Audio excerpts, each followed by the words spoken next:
আশা করছি তোমরা সকলেই ভালো আছো। আমার ভূগোল ও বিশ্ব এই ইউটিউব চ্যানেলটিকে যারা নতুন দেখছো তারা অবশ্যই নতুন নতুন ভিডিওর নোটিফিকেশন পাওয়ার জন্য চ্যানেলটিকে সাবস্ক্রাইব করে নেবে এবং বেল বাটনটিকে ক্লিক করে রাখবে। এর আগের ভিডিও অর্থাৎ বায়ুমণ্ডলীয় গোলযোগ ওই অধ্যায়টির পার্ট নাম্বার 9 যে ভিডিওটি আমি তৈরি করেছিলাম সেখানে আমাদের চ্যাপ্টারের বা অধ্যায়ের পরিসমাপ্তি ঘটেছে, কিন্তু আজ ওই চ্যাপ্টারের সাথেই সম্পর্কিত কয়েকটি বিষয় আমি এখানে আলোচনা করে নেব। কারণ আমরা যখন ভূগোল বিষয় নিয়ে পড়াশোনা করছি সেখানে আমাদের এই বিষয়গুলো যদি জানা না থাকে সেক্ষেত্রে আমার মনে হয় বিষয়টি সম্পর্কে আমাদের জ্ঞান অসম্পূর্ণ থেকে যায়। বিশেষত আজ এখানে আমি যে বিষয়টি আলোচনা করব সেটি আমাদের লাস্ট ভিডিওর যে ক্রান্তীয় মৌসুমী জলবায়ু তার অন্তর্গত যে মৌসুমী জলবায়ু অর্থাৎ মৌসুমী বায়ুর আগমন, মৌসুমী বায়ুর উৎপত্তি, এই বিষয়গুলি সম্পর্কে জেনে নেব। মৌসুমী বায়ু বিশেষত পৃথিবীর মধ্যে আমরা দেখব ভারতবর্ষের উপর সবচেয়ে বেশি প্রভাব বিস্তার করে থাকে।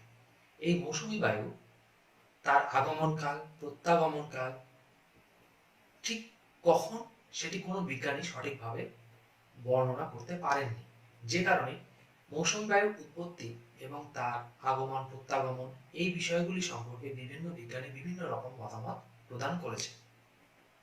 প্রথম, আজ এই ভিডিওতে আমরা দেখে নেব এই মৌসুমী বায়ুর উৎপত্তি সংক্রান্ত যে বিভিন্ন বিজ্ঞানীর বিভিন্ন তত্ত্বগুলো কি। এক্ষেত্রে আমরা যেমন দেখব কিছু প্রাচীন ধারণা রয়েছে, সেক্ষেত্রে কিছু আধুনিক বা মডার্ন কনসেপ্টও কিন্তু মৌসুমী বায়ুর উৎপত্তির ক্ষেত্রে বলা হয়ে থাকে। এই মৌসুমী বায়ুর উৎপত্তির ক্ষেত্রে কিছু দেখব আমরা ধ্রুপদী তত্ত্ব রয়েছে যেগুলো প্রাচীনকাল থেকে চলে আসছে, এবং যে আধুনিক ধারণা তার মধ্যে আমরা দেখব থার্মাল ইঞ্জিন থিওরি, ফনের আইটিসিজেড অঞ্চলের মতবাদ, এবং ধ্রুপদী তত্ত্বের মধ্যে আমরা দেখব হ্যালির মতামত বা প্রাচীন যে ধারণা সেই বিষয়গুলো।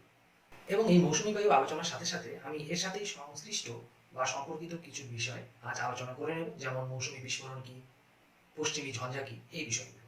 তাহলে চলো আমরা মানচিত্রে এবং ছবি এঁকে বিষয়গুলিকে বুঝে নেওয়ার চেষ্টা। আমি আগেই উল্লেখ করলাম যে মৌসুমী বায়ুর প্রধান বিচরণ ক্ষেত্র হলো ভারতবর্ষ। এই বায়ু গ্রীষ্মকালে উত্তর ও উত্তর পশ্চিম অঞ্চলে গভীর নিম্নচাপের কারণে ভারতে মৌসুমী বায়ু রূপে প্রবেশ করে, যাকে আমরা বলে থাকি গ্রীষ্মকালীন মৌসুমী বা মৌসুমী বায়ুর আগমন। এবং শীতকালে উত্তর ভারতে উচ্চচাপ এবং দক্ষিণ গোলার্ধে বা দক্ষিণ দিকেও নিম্নচাপের প্রভাবে ভারত থেকে মৌসুমী বায়ু ফিরে আসে, যাকে আমরা বলে থাকি শীতকালীন মৌসুমী বায়ু বা মৌসুমী বায়ুর প্রত্যাগমন। এই বায়ুর উপর নির্ভর করেই কিন্তু ভারতবর্ষের বৃষ্টিপাত, কৃষিকাজ এই সমস্ত বিষয় নির্ভর করে থাকে। তাহলে গ্রীষ্মকালীন মৌসুমী বা মৌসুমী বায়ুর আগমন এই সময়টি হলো সাধারণত জুন মাসের প্রথম সপ্তাহ। এই সময় কি করছে তোমরা এই মানচিত্রের মধ্যে দেখো, মৌসুমী বায়ু প্রথমে কেরালার মালাবার উপকূলে এসে পৌঁছায় এবং জুলাই মাসের প্রথম সপ্তাহের মধ্যেই সারা ভারতে বিস্তার লাভ করে। এই জলীয় বাষ্পপূর্ণ মৌসুমী বায়ু কেরালায় প্রবল বৃষ্টিপাত ঘটায়, যাকে আমরা বলে থাকি মৌসুমী বিস্ফোরণ। এই মৌসুমী বিস্ফোরণ এই বিষয়টি কিন্তু মৌসুমী বায়ুর যে আগমন তার উপর নির্ভরশীল। এবার বিস্ফোরণ, এক্ষেত্রে বিস্ফোরণ হলো হঠাৎ করে প্রচুর পরিমাণে মৌসুমী বায়ুর আগমনে বৃষ্টিপাত সংঘটিত হওয়া। এক্ষেত্রে যে আমি বললাম মৌসুমী বায়ুর আগমন বা গ্রীষ্মকালীন মৌসুমী বায়ু, এই মৌসুমী বায়ু সাধারণত দুটো শাখায় বিভক্ত হয়ে প্রবাহিত হয়, একটি আরব সাগরীয় শাখা আর একটি হলো বঙ্গোপসাগরীয় শাখা। এই আরব সাগরীয় শাখাটি যখন প্রচুর পরিমাণে জলীয় বাষ্প বহন করে এনে পশ্চিমঘাট পার্বত্য অঞ্চলে আছড়ে পড়ে, হঠাৎ করে প্রচণ্ড ঘনভাবে মেঘ, দমকা বায়ুসহ বজ্রঝড় ও মুষলধারে বর্ষণের আবির্ভাব ঘটে। একে মৌসুমী বিস্ফোরণ বলা হয়ে থাকে। আর এক্ষেত্রে পশ্চিমা জেট বায়ু, যে জেট বায়ু এর আগের ভিডিওতে আমি বুঝিয়েছি, সে নিয়ে আমি আর এখানে বিস্তারিত আলোচনা করছি না, যে দেখোনি সেই ভিডিওটি দেখে নেবে। পশ্চিমা জেট বায়ু উত্তরে সরে গিয়ে ক্রান্তীয় ভারতে পূবালি জেট শক্তিশালী হয়ে পড়লে এই ঘটনাটা কিন্তু দ্রুত ঘটে থাকে বা মৌসুমী বিস্ফোরণ এটি ঘটে থাকে। এই মৌসুমী বিস্ফোরণ বিষয়টি ঘটার ক্ষেত্রে পশ্চিমী জেট বায়ু উত্তরে সরে যাওয়া এটি কিন্তু একটি গুরুত্বপূর্ণ কারণ। এবার তাহলে আমরা এখানে জেনে নিই গ্রীষ্মকালীন মৌসুমী বা মৌসুমী বায়ুর যে আগমন সেটি হলো দুটি শাখায় বিভক্ত, আরব সাগরীয় শাখা এবং বঙ্গোপসাগরীয় শাখা। এই আরব সাগরীয় শাখার প্রভাবে যখন জলীয় বাষ্পপূর্ণ বাতাস ভারতবর্ষের স্থলভাগের দিকে প্রবেশ করে তখন মৌসুমী বিস্ফোরণ বিষয়টি ঘটে থাকে। তাহলে আরব সাগরীয় শাখায় আর কি কি বিষয় হয়, এক্ষেত্রে আমরা দেখব এ যে মৌসুমী বিস্ফোরণ ঘটাচ্ছে সেটি কিন্তু পশ্চিমঘাট পর্বতের পশ্চিম ঢালে অর্থাৎ প্রতিবার ঢালে, যেখানে বৃষ্টিপাতের পরিমাণ 300 থেকে 500 সেন্টিমিটার পর্যন্ত হয়ে থাকে। আর পশ্চিমঘাট পর্বতের যে পূর্ব ঢাল, সেখানে বৃষ্টিপাত হয় না। অনুপাত ঢাল সেখানে বৃষ্টির ছায়া অঞ্চল সৃষ্টি করে। আর দ্বিতীয় শাখা, যেটি কঙ্কন উপকূলে প্রবেশ করে এবং উচ্চভূমির অভাবে কিন্তু এখানে বৃষ্টিপাত হয় না। কারণ কি? বাধা পায় না, প্রতিবার ঢাল নেই, বায়ু সোজা স্থলভাগের দিকে ভারতের বর্ষের উত্তর পূর্ব দিকে প্রবেশ করে যায়। আর তৃতীয় শাখা আমরা দেখব গুজরাটের উপর দিয়ে আরাবল্লী পর্বতের সমান্তরালে বাহিত হয়ে কিছু পরিমাণে বৃষ্টিপাত সেখানে সংঘটিত হয়ে থাকে, যার পরিমাণ সামান্য, মাত্র 25 থেকে 50 সেন্টিমিটার। যেখানে প্রথম শাখাটি, যেটি পশ্চিমঘাট পর্বতমালায় বাধাপ্রাপ্ত হয়, সেখানে বৃষ্টিপাতের পরিমাণ 300 থেকে 500 সেন্টিমিটার। এবার বঙ্গোপসাগরীয় শাখা, সেক্ষেত্রে আমরা কি দেখি? এই শাখা দুটি উপশাখায় আবার বিভক্ত। প্রথম শাখাটি বাংলাদেশের উপর দিয়ে মেঘালয় উচ্চভূমিতে পৌঁছে, যেখানে শিলং, চেরাপুঞ্জি অবস্থিত, সেখানে পৌঁছে যাচ্ছে। পৌঁছানোর পর মৌসুমী নামে সর্বাধিক বৃষ্টি, যেটি রেকর্ড করা হয়েছে এখনো পর্যন্ত 1350 সেন্টিমিটার। তাহলে দেখো, পশ্চিমঘাট পর্বতমালায় আরব সাগরীয় শাখা যা বৃষ্টিপাত ঘটালো তার প্রায় দ্বিগুণ বা তারও বেশি। এটি হলো প্রথম শাখাটা, বঙ্গোপসাগরীয় যে মৌসুমী বায়ুর শাখা সেটি।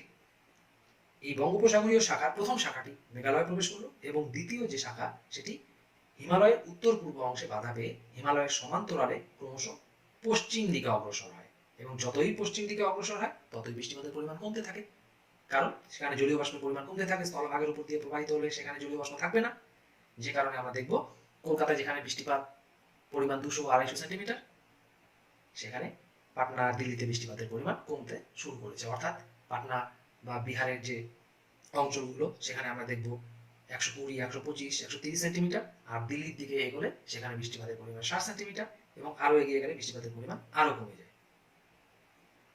তাহলে এখানে আমরা কি জানলাম? গ্রীষ্মকালীন মৌসুমী বায়ু বা মৌসুমী বায়ুর আগমন যে কাল, সেটি হলো জুন মাস, এবং এর দুটি শাখা, একটি আরব সাগরীয় শাখা, একটি বঙ্গোপসাগরীয় শাখা। আর শীতকালীন মৌসুমী বায়ু বা মৌসুমী বায়ুর প্রত্যাগমন, সেক্ষেত্রে আমরা দেখব অক্টোবর মাসের যে শেষ বা নভেম্বর মাসের শুরু, এরকম সময়ে ভারত উপমহাদেশ থেকে মৌসুমী বায়ু এবার ফিরে যাবে সমুদ্রের দিকে। এই মৌসুমী বায়ু যখন ফিরে আসে তখন আবহাওয়া শুষ্ক হয়, কারণ স্থলভাগের উপর দিয়ে উত্তর পূর্ব দিক থেকে দক্ষিণ পশ্চিম দিকে প্রবাহিত হয়। এই বায়ুতে কোনো জলীয় বাষ্প থাকছে না, তাই এই বায়ু শুষ্ক আবহাওয়া তৈরি করে। শীতকালে যে কারণে আমাদের এখানে বৃষ্টিপাতের পরিমাণ খুব কম হয়। তবে কিছু অংশ যখন বঙ্গোপসাগরের উপর দিয়ে জলীয় বাষ্প সংগ্রহ করে করমণ্ডল উপকূল ও পূর্ব শ্রীলঙ্কা উপকূলে পৌঁছয়, তখন কিন্তু সেখানে বৃষ্টিপাত হয়, যে কারণে তামিলনাড়ু বা করমণ্ডল উপকূলে বলা হয় বছরে দুবার বৃষ্টিপাত ঘটে থাকে। এই মৌসুমী বায়ু প্রত্যাগমনের সময় বঙ্গোপসাগরে বেশ কয়েকটি প্রবল ঘূর্ণবাত বা সাইক্লোনের সৃষ্টি হয়, এবং যেগুলি বিভিন্ন পূর্ব উপকূলীয় অঞ্চলে আছড়ে পড়ে। তাহলে এই বিষয়টি আমাদের মাথায় রাখতে হবে। ভারতবর্ষের ক্ষেত্রে মৌসুমী বায়ু প্রধান বিচরণ ক্ষেত্র হিসাবে আমরা পরিগণিত করে থাকি বা জেনে থাকি, এবং এটি একটি আগমনকাল, একটি প্রত্যাগমনকাল। আগমনকালকে দুটো ভাগে ভাগ করা হয়েছে, একটি আরব সাগরীয় শাখা এবং একটি বঙ্গোপসাগরীয় শাখা। আর প্রত্যাগমন কাল হলো অক্টোবর মাসের শেষ বা নভেম্বর মাসের শুরু। এবার খুব সংক্ষেপে আমরা জেনে নেব মৌসুমী বায়ুর উৎপত্তি সম্পর্কে বিভিন্ন যে ধারণা বিভিন্ন বিজ্ঞানীগণ দিয়েছেন সেগুলো। প্রথম, আমরা যদি দেখি প্রথাগত ধারণা, অর্থাৎ ক্লাসিক্যাল থিওরি বা ধ্রুপদী থিওরি যেগুলোই আমরা বলি না কেন, এক্ষেত্রে মৌসুমী বায়ু সম্পর্কে আমরা ঋগ্বেদে ধারণা পেয়েছিলাম। মৌসুমী বায়ুর উৎপত্তি সম্পর্কে আবহবিদগণ ও বহু তত্ত্ব ও ধারণা প্রবর্তন করলেও কোনোটি কিন্তু সর্বজন গ্রাহ্য রূপে প্রতিষ্ঠিত হয়নি। সকলের মতামত এবং সেগুলোকে সমস্ত মিলেমিশেই আমরা মৌসুমী বায়ুর আগমন বা উৎপত্তি ব্যাখ্যা করে থাকি বা আমরা সেগুলো নিয়ে আলোচনা করি, কিন্তু কোনোটি সর্বজন গ্রাহ্য রূপে প্রতিষ্ঠিত নয়। যে ধ্রুপদী তাপীয় তত্ত্ব বা ক্লাসিক্যাল থার্মাল কনসেপ্ট, সেক্ষেত্রে আমরা দেখব ব্রিটিশ আবহবিদ এডমন্ড হ্যালি, তিনি কিন্তু প্রথম বলেছিলেন যে জলভাগ ও স্থলভাগের যে বৈষম্যমূলক ঋতুগত তাপ গ্রহণের ক্ষমতা। আমরা সকলেই জানি যে শীতকালে স্থলভাগ যা উষ্ণতা গ্রহণ করে গ্রীষ্মকালে তার তুলনায় বেশি করে। তাহলে ঋতুগত এই পরিবর্তনের কারণে আমরা কি দেখব? স্থলবায়ু এবং সমুদ্রবায়ুর সৃষ্টি হয়। স্থলবায়ু কি জিনিস? যখন সমুদ্র থেকে স্থলভাগের দিকে বায়ু ছুটে আসবে সেটি সমুদ্রবায়ু, আর স্থলভাগ থেকে যখন জলভাগের দিকে যাবে, সমুদ্রের দিকে যাবে, তখন সেটি হলো স্থলবায়ু। এটি কখন ঘটে? স্থলবায়ু হলো যখন ভোর রাতে তাপ বিকিরণের ফলে স্থলভাগ খুব তাড়াতাড়ি শীতল হয়ে যাবে, কিন্তু জলভাগ তখনও উষ্ণ। সেক্ষেত্রে স্থলভাগ থেকে তুলনামূলক ঠান্ডা বাতাস উষ্ণ হওয়ার জন্য জলভাগের দিকে ছুটে যায়। এই ঘটনাটি যেহেতু স্থলভাগ থেকে জলভাগের দিকে রাতের দিকে বা ভোর রাতে, সে কারণে এটি হলো স্থলবায়ু। আর দিনের দিকে বা দিনের বেলায় আমরা কি দেখব? সমুদ্র থেকে স্থলভাগ বেশি উষ্ণ হয়, স্থলভাগের দিকে ছুটে আসছে জলভাগের বাতাস, যে কারণে জলভাগের বাতাস যেহেতু স্থলভাগের দিকে আসছে তাকে বলা হয় সমুদ্রবায়ু। তাহলে এই দুটির যে বৃহৎ সংস্করণ আমরা ক্লাস 10 বা এর আগে শুনেছি, স্থলবায়ু এবং জলবায়ুর বৃহৎ সংস্করণ হলো মৌসুমী বায়ু। এডমন্ড হ্যালি বলেছিলেন যে দুটোর যে ঋতুগত উষ্ণতা তারতম্য, তার ফলে কিন্তু এই বায়ুর উৎপত্তি ঘটে থাকে। জুন জুলাই মাসে স্থলভাগ খুব উষ্ণ হয়, অক্টোবর নভেম্বর মাসে আমাদের এখানে শীতকাল। তাহলে কি হলো? স্থলবায়ু আর সমুদ্র বায়ুর বৃহৎ সংস্করণ মৌসুমী বায়ু। এক্ষেত্রে দ্বিতীয় আরেকটি তত্ত্ব আমরা জেনে নেব, সেটি হলো আইটিসিজেড তত্ত্ব, ইন্টার ট্রপিক্যাল কনভার্জেন্স জোন, যেটি দিয়েছিলেন জার্মান আবহবিদ অধ্যাপক হারমান ফন। আইটিসিজেড এটিও আমি এর আগের ভিডিওগুলোতে আলোচনা করে নিয়েছি, তোমরা যারা নতুন দেখছো তারা অবশ্যই আগের ভিডিওগুলো দেখে নেবে। এক্ষেত্রে জার্মান আবহবিদ অধ্যাপক হারমান ফন বলেছিলেন যে সূর্যের যে উত্তরায়ণ এবং দক্ষিণায়ন, তার ফলে পৃথিবীর উত্তর গোলার্ধ এবং দক্ষিণ গোলার্ধের তাপ কম বেশি এই বিষয়টি ঘটে থাকে। এর ফলে বায়ুচাপ বলয়, নিয়ত বায়ু, এই যে চাপ বলয়গুলো তাদের স্থান পরিবর্তন ঘটে, উত্তরায়ণের সময় একটু উত্তরে, দক্ষিণায়নের সময় একটু দক্ষিণে। তার ফলে আমরা কি দেখবো? মৌসুমী বায়ুর উৎপত্তি ঘটে। গ্রীষ্মকালে সূর্যের উত্তরায়ণের ফলে আইটিসিজেড 10 ডিগ্রি উত্তরে সরে যায়। এক্ষেত্রে তিনি বলেন সূর্যের উত্তরায়ণে আন্তঃক্রান্তীয় অভিসরণ অঞ্চল বা আইটিসিজেড উত্তরে সরে গিয়ে ভারতের মাঝ বরাবর 20 ডিগ্রি থেকে 25 ডিগ্রি উত্তর অক্ষরেখায় অবস্থান করে, যাকে তিনি নামকরণ করেছিলেন উত্তর আন্তঃক্রান্তীয় অভিসরণ অঞ্চল, এনআইটিসিজেড। এটিকে তিনি বলেছিলেন মৌসুমী অক্ষ। এক্ষেত্রে দক্ষিণ পশ্চিম মৌসুমী বায়ু আর উত্তর পূর্ব আয়ন বায়ু মিলিত হয় বলে একে মৌসুমী সীমান্ত বলা হয়ে থাকে। এরপর এরই প্রভাবে দক্ষিণ পূর্ব আয়ন বায়ু নিরক্ষরেখা অতিক্রম করে কোরিওলিস বলের প্রভাবে বাঁক নিয়ে দক্ষিণ পশ্চিম মৌসুমী বায়ু রূপে ভারতে প্রবেশ করে। আর একইভাবে সূর্যের দক্ষিণায়নের সময় যেহেতু আইটিসি দক্ষিণে সরে যাচ্ছে, সেক্ষেত্রে মৌসুমী বায়ু ভারত থেকে প্রত্যাগমন করে বা ফিরে যায়। এরপর আমরা দেখে নিব আরেকটি তত্ত্ব, থার্মাল ইঞ্জিন তত্ত্ব বা তাপীয় ইঞ্জিন তত্ত্ব। এক্ষেত্রে ভারতবর্ষের একজন বিখ্যাত আবহবিদ পাঞ্চেত কোটেশ্বরম বা পি কোটেশ্বরম, তিনি কিন্তু এই ধারণাটি দিয়েছিলেন। এক্ষেত্রে তিনি বলেছিলেন ভারতবর্ষের উত্তরে অবস্থিত যে মালভূমি, যেটি 4 কিলোমিটার উচ্চতা বিশিষ্ট তিব্বত মালভূমি, সেই মালভূমি বিস্তৃত এবং যেহেতু উঁচুতে অবস্থিত, এখানে গ্রীষ্মকালে পার্শ্ববর্তী অঞ্চলের থেকে উষ্ণতা কিন্তু আরো বেশি হয়, যার ফলে গ্রীষ্মকালে তিব্বত মালভূমি একটি তাপের উৎস বা তাপের একটি উষ্ণ ভাণ্ডার হয়ে ওঠে। আর এই তাপের কারণে এই অংশে বায়ুমণ্ডলের ঊর্ধ্বস্তরে একটি উষ্ণ কেন্দ্রযুক্ত প্রতীপ ঘূর্ণবাতের উৎপত্তি হয়। বায়ু ঊর্ধ্বস্তর দিয়ে দক্ষিণে এসে ভারত মহাসাগরের নিরক্ষীয় অঞ্চলে নেমে আসে। আর এই তিব্বত মালভূমির উত্থিত গরম বাতাস পৃথিবীর কোরিওলিস বলের কারণে ডান দিকে বেঁকে আরব সাগরে, দক্ষিণ পশ্চিমে আরব সাগরে নেমে আসে। এই নিম্নগামী বায়ু ভূপৃষ্ঠের সমান্তরালে সমুদ্রের উপর দিয়ে জলীয় বাষ্প সংগ্রহ করতে করতে মৌসুমী বায়ুরূপে ভারতবর্ষে প্রবেশ করে। এই তত্ত্বটিও কিন্তু আমি আগে ব্যাখ্যা করেছি কোথায়? জেট স্ট্রিম যখন আমি বুঝিয়েছিলাম সেই ভিডিওটিতে, তোমরা ওখানে দেখে নেবে। এটি যে কারণে আমি আর বিশদে বোঝাচ্ছি না, শুধু তিব্বত মালভূমি অধিক উষ্ণতা লাভের কারণে যে মৌসুমী বায়ুর সৃষ্টি হয় কিভাবে সেই বিষয়টি আমি এখানে উল্লেখ করছি। এছাড়াও আমরা দেখব এল নিনো লা নিনা তত্ত্ব কিন্তু মৌসুমী বায়ুর উৎপত্তির ক্ষেত্রে একটি গুরুত্বপূর্ণ বা বর্তমান সময়কালে একটি সর্বাধুনিক তত্ত্ব। এর পরবর্তী আমরা দেখে নেব মৌসুমী জলবায়ু সম্পর্কিত গবেষণার যে একটি সংস্থা রয়েছে তার নাম হলো মনেক্স, অর্থাৎ মনসুন এক্সপেরিমেন্ট। এটি যুক্তরাষ্ট্র, রাশিয়া, ফ্রান্স ও ভারত দ্বারা পরিচালিত। মনেক্সের প্রধান কাজ হলো মৌসুমী বায়ুর উৎপত্তি, গঠন, আগমন ও প্রত্যাবর্তন সম্পর্কে বার্তা প্রদান করে এবং দক্ষিণ পূর্ব এশিয়ার জলবায়ু সম্পর্কে তথ্য প্রদান করা।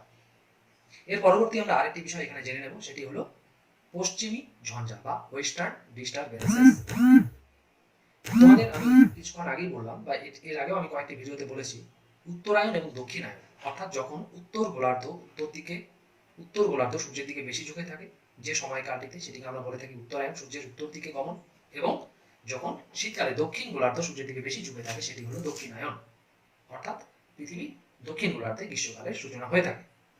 এই উত্তরায়ণ এবং দক্ষিণায়নের সাথে আমরা জানি চাপ বলয় এবং তাপ বলয়গুলো স্থান পরিবর্তন করে থাকে। এক্ষেত্রে শীতকালে অর্থাৎ দক্ষিণায়নের সময় চাপ বলয়গুলো দক্ষিণে সরে যাওয়ার কারণে উত্তর ভারতে পশ্চিমা বায়ুর প্রভাব দেখা যায়। এর ফলে কি হয়? ভূমধ্য সাগরীয় যে অঞ্চল, সেখান থেকে আগত মধ্য অক্ষাংশীয় ঘূর্ণবাত উত্তর পশ্চিম ভারতে হালকা ঝড়, বৃষ্টি ও তুষারপাত ঘটিয়ে থাকে। আমরা দেখে থাকি শীতকালে খুব বৃষ্টিপাত হয় না, কিন্তু কোনো কোনো বছর দেখা যাবে শীতকালে হঠাৎ করে বৃষ্টিপাত সংঘটিত হচ্ছে। তাহলে এই বৃষ্টিপাত সংঘটিত হওয়ার পেছনে, যেহেতু মৌসুমী বায়ু প্রত্যাগমনকাল, সেখানে বৃষ্টিপাত হওয়ার সম্ভাবনা নেই, শুষ্ক, কিন্তু যে বৃষ্টিপাতটি ঘটে থাকে সেটি সাধারণত ভূমধ্যসাগরীয় অঞ্চল থেকে ছুটে আসা এক ধরনের মধ্য অক্ষাংশীয় ঘূর্ণবাতের বায়ু প্রবাহের দ্বারাই ঘটে থাকে। যেহেতু এই বায়ুটি পশ্চিম দিক থেকে আসে, সে কারণে এটি পশ্চিমী ঝঞ্ঝা নামে পরিচিত। আজ তাহলে এই ভিডিওতে আমরা জেনে নিলাম মৌসুমী বায়ুর উৎপত্তির বিভিন্ন তত্ত্ব এবং তার সাথে সম্পর্কিত বিভিন্ন বিষয়। এর পরবর্তী ভিডিওতে আমরা জলবায়ু এবং স্বাভাবিক উদ্ভিদ এর বিষয়টি নিয়ে আলোচনা শুরু করব। আজ তাহলে এ পর্যন্তই। সকলে ভালো থাকবে, সুস্থ থাকবে, আর অবশ্যই আমার চ্যানেলটিকে সাবস্ক্রাইব করে নেবে।